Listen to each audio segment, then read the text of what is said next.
सहनाववतु सहनौ भुनक्तु सह वीर्यं करवावहै तेजस्विनावधीतमस्तु मा विद्विषावहै।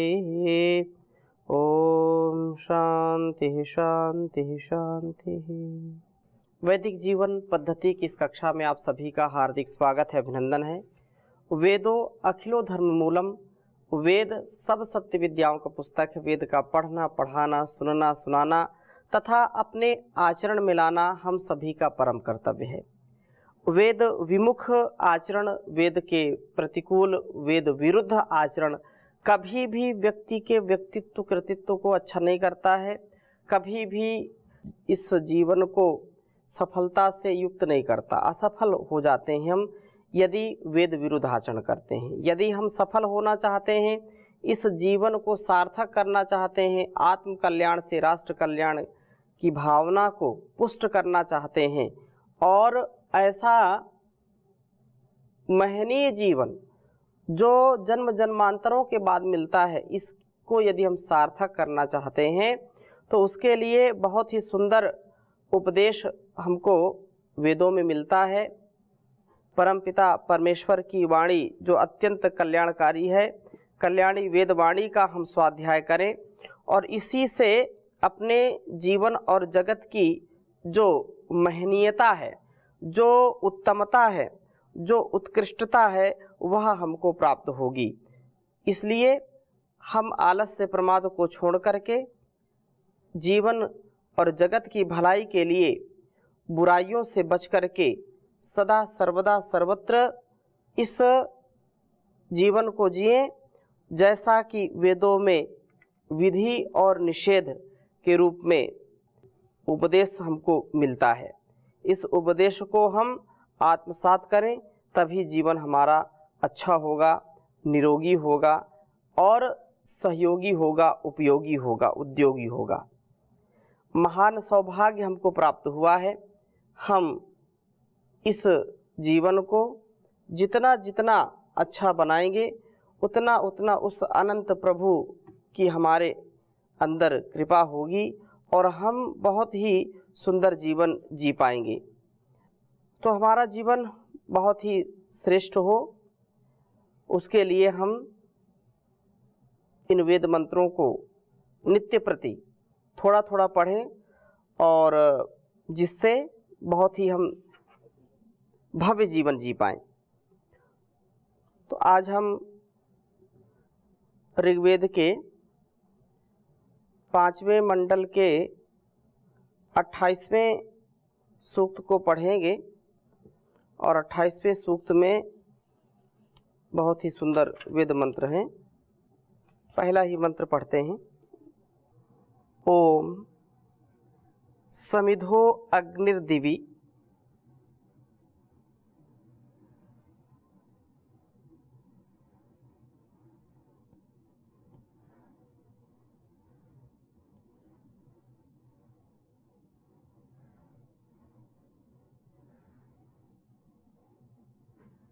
समिद्धो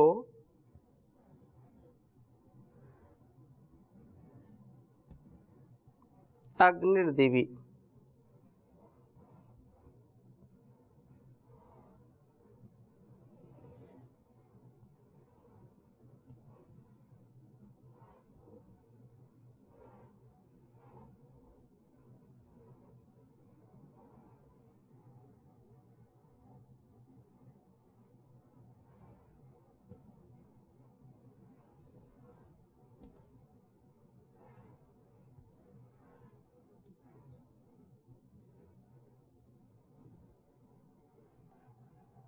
शोचिरः श्रेत प्रत्यंग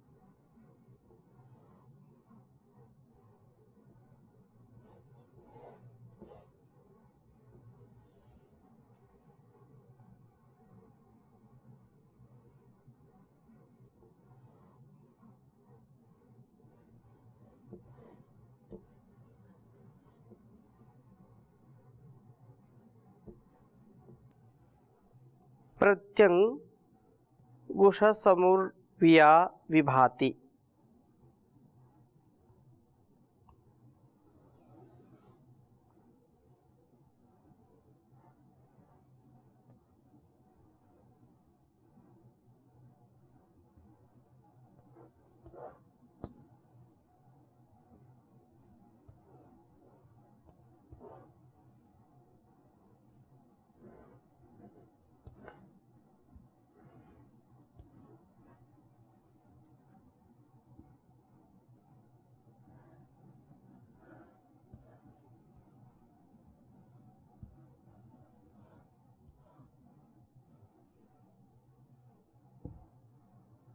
विभाति।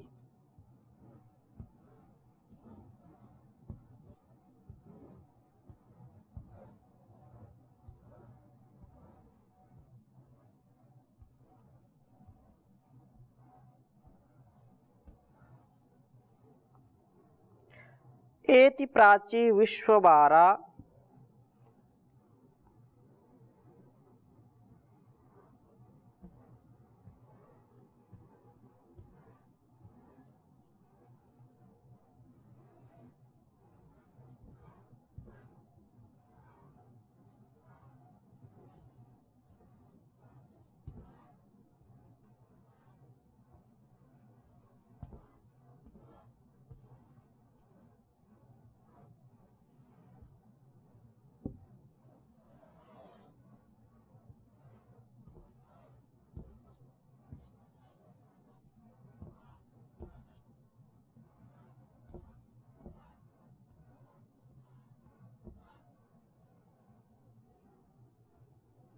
नमोभिर्देवाम्।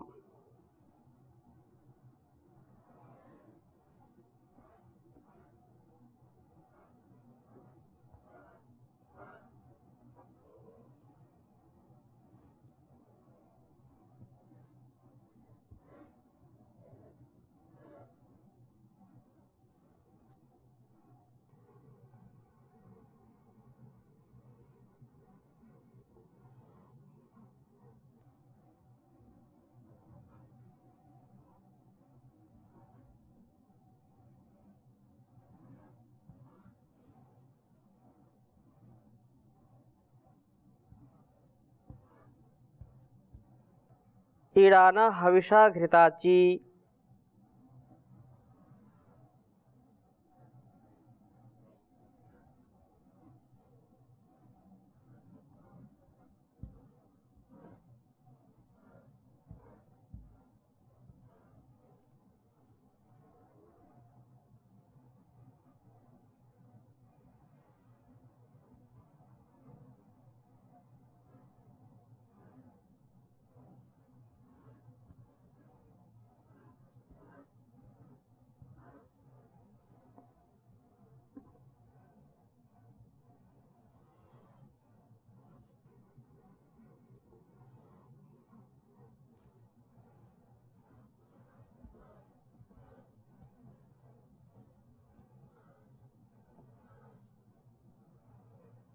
ऋग्वेद के 5वें मंडल के 28वें सूक्त का प्रथम मंत्र है।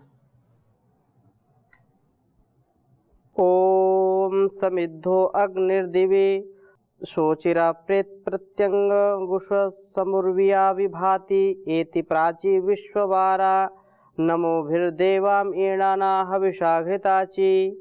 ओम समिद्धो अग्निर्दिवि शोचिरप्रेत प्रत्यंगुषस समुर्विया विभाति। एति प्राची विश्ववारा नमोभिर्देवाम ईडाना हविषा घृताची। बहुत सुंदर भाव इस वेद मंत्र का है। कहा कि समिद्ध स्तुति व स्वाध्याय के द्वारा हृदय में दीप्त किए हुए अग्रणी प्रभु दिवि ही मस्तिष्क रूप दिवलोक में शोचि ही अस्त्रेत ज्ञान दीप्ति को स्थापित करते हैं।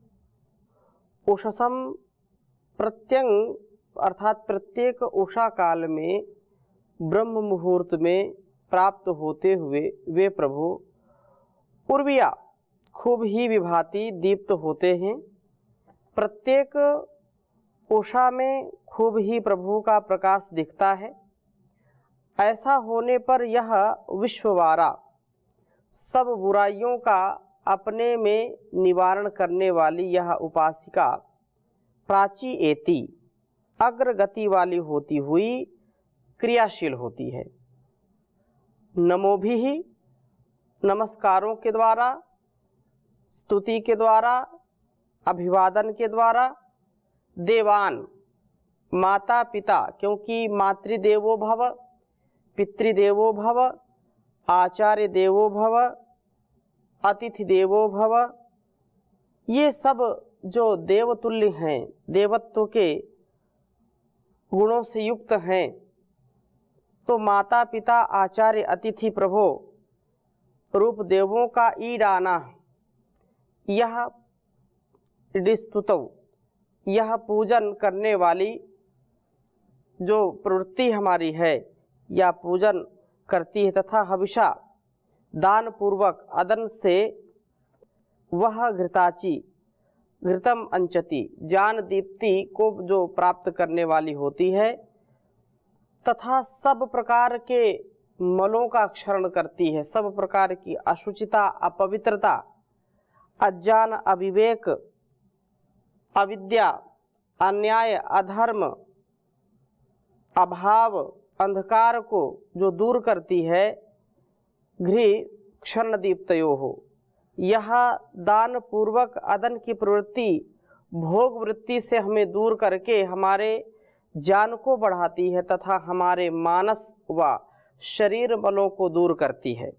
हम जीवन और इस जगत के कल्याण के लिए सदा सर्वदा सर्वत्र ऐसे उत्तम कर्मों को करते चले जाते हैं जिससे हमारा यह जीवन धन्य हो जाता है। बिना प्रभु की कृपा के, बिना प्रभु के सामर्थ्य दिए हुए हम कुछ नहीं कर सकते हैं। इसलिए हम प्रभु को हृदय में दीप्त करने का प्रयत्न करें। हमारे मन मंदिर में, हमारे हृदय में जब प्रभु का वास होगा, वास तो उसका कण कण में है, वो कण कण में समाया है, जर्रे जर्रे में समाया है, पत्ता पत्ता उसका पता बता रहा है, उसकी सत्ता, उसकी व्यवस्था को जतला रहा है। हम उसका अनुभव करें, हम उसको अपने अंग संग हर क्षण हर पल अनुभव कर पाएं। और ऐसा यदि कर पाते हैं तो निसंदेह हमारे अंदर देवत्व का भाव जागृत हो जाता है। नम्रता से देवों का पूजन हम करते हैं तो देवो भूत्वा यजेत देवम, देवों का पूजन देव बन करके करें। देवता बन करके ही हम देवों का पूजन कर सकते हैं, तभी उनको प्रसन्न कर सकते हैं। लेवता बन करके नहीं, लालच में नहीं, लोभ में नहीं, दिखावे में नहीं, अपितु अनकंडीशनल सरेंडर। हम संपूर्णता से अपने आप को समर्पित करते हुए, अर्पित करते हुए, अहंकार को छोड़ते हुए, सर्वमना एकात्म होकर के जब भक्ति करते हैं, उनकी स्तुति, प्रार्थना, उपासना करते हैं, तो निसंदेह स्वाध्याय से, भक्ति से ज्ञान हमारा परिपक्व होता है। हम ब्रह्म मुहूर्त में, उषसम प्रत्यंग जो कहा, प्रत्येक उषा काल में ब्रह्म मुहूर्त में प्राप्त हुए। जो ब्रह्म मुहूर्त में अमृतमय वेला में उठता है और प्रभु का ध्यान करता है, तो निसंदेह एकाग्र भाव से की गई भक्ति, एकाग्र भाव से किया गया चिंतन मनन, जो भजन है, वह अत्यंत हमको शांति प्रदान करता है। हम सुबह प्रभात में जल्दी उठें, वेदों का स्वाध्याय करें, अपना जीवन वेदानुरूप करें, वेदानुकूल करें, और सब बुराइयों को जो दूर करने वाले हैं वे प्रभु अहोर दिन रात हमारा रक्षण करते हैं और हमको सदा आगे बढ़ाते हैं। जैसे माता पिता, गुरु, आचार्य कभी भी अपने शिष्य को, अपनी संतान को दुख में नहीं देखना चाहते, कभी भी वे उसका अपकर्ष, कभी उसका पतन, कभी उसका जो जीवन का अत्यंत दयनीय काल है उसको देखना नहीं चाहते हैं, उसको उन्नति से ऊपर उठा देखना चाहते हैं। वही प्रभु हमको सामर्थ्य देते हैं और वो हमको प्रेरित करते हैं। हम दान पूर्वक जो कुछ भी उससे मिलता है इस संसार को भी देते चलें और दान पूर्वक अदन से हमारी ज्ञान दीप्ति को बढ़ाते हैं, हमारे मनों को क्षरण करते हैं, उनका नाश करते हैं। जो हमारे अंदर दोष आ गए हैं, जो हमारे अंदर अविवेक की स्थिति है, हमारे अंदर जो अज्ञान अविद्या की स्थिति है, वे प्रभु उसको दूर करते हैं। प्रभु की यह विशेषता है कि वे हमको ऊपर उठाना चाहते हैं और यदि हम भूल करते हैं तो उसका दंड भी देते हैं, लेकिन यदि हम पश्चाताप करते हैं तो उसका फल भी देते हैं। कितना भी व्यक्ति गलत कार्य करता है, कितना भी अशांत है, कितनी समस्याएं हो जाती हैं, लेकिन यदि वह उन समस्याओं के सामने अपने को धराशायी नहीं करता है, घुटने नहीं टेकता है और प्रभु का चिंतन करता है, तो वो समस्याएं भी समाधान के रूप में आ जाती हैं। व्यवधान जो विकट संकट सामने खड़ा होता है वह भी शून्य हो जाता है और आत्म संतोष से, आत्म प्रेरणा से, आत्म बल से युक्त होकर के, मनोबल से युक्त होकर के हम बड़े से बड़े कार्य सिद्ध कर लेते हैं। तो यह हम सबका सौभाग्य है कि हम सबको मनुष्य का जीवन मिला है और मनुष्य रूपी जीवन को पाकर के हम उस प्रभु के साथ एकाकार हो जाएं। प्रभु अपने प्रत्येक प्राणी के लिए जो सृष्टि बनाई है वो चाहता है कभी हम पतित न हो। उद्यानम ते पुरुष नावयानम, हम ऊपर उठें धीरे धीरे, शनै शनै, इस जीवन और जगत की भलाई के लिए जो कुछ भी हमको ज्ञान मिलता है इन वेदों से, अग्नि रूप में, जल रूप में, वायु रूप में, आकाश रूप में, पृथ्वी रूप में, ये जो पंच महाभूत हैं, इनमें से सब जो कुछ भी हमको सामर्थ्य मिलता है उसमें प्रभु का ही सामर्थ्य लगा है। इसलिए हम बुराई से दूर होकर के अच्छाई और सच्चाई के साथ जीवन को जिएं, तभी जीवन अच्छा बन पाएगा। इसलिए बहुत सुंदर बात कही है, प्रभु मेरे जीवन को पावन बना दो, कोई दोष मुझ में रहने न पाए। सुख दुख हो या रहे लाभ हानि, हर पल जपे तेरे नाम को वाणी।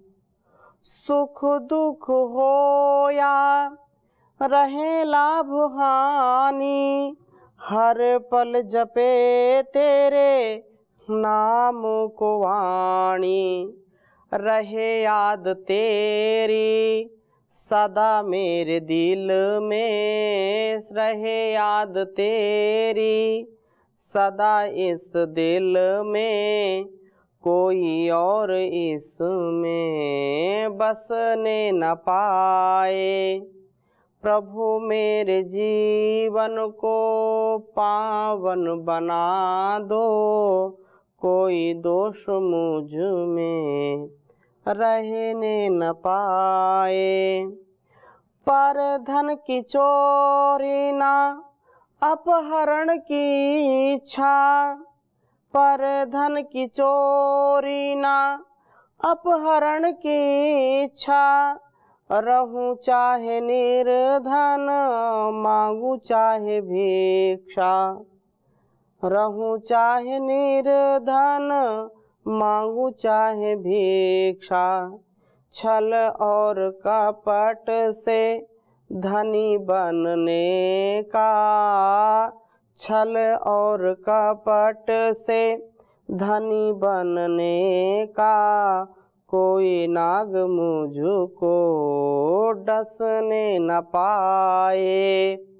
प्रभु मेरे जीवन को पावन बना दो, कोई दोष मुझ में रहने न पाए।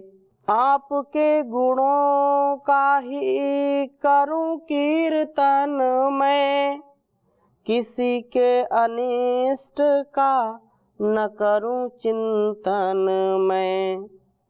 आपके गुणों का ही करूं चिंतन मैं, आपके गुणों का ही करूं कीर्तन मैं, किसी के अनिष्ट का न करूं चिंतन मैं।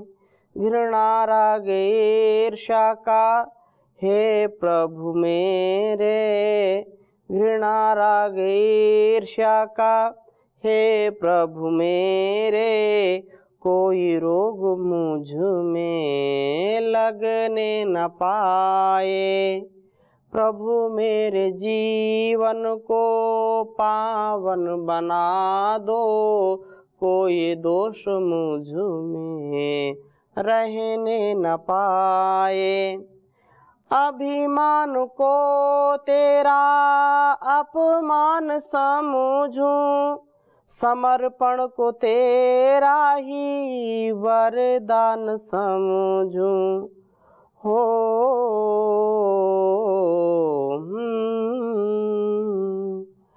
अभिमान को तेरा अपमान समझूं, समर्पण को तेरा ही वरदान समझूं। हे प्रभु मेरे विचार हो ऐसे, हे प्रभु मेरे विचार हो ऐसे, कोई देख मुझ पे हंसने न पाए।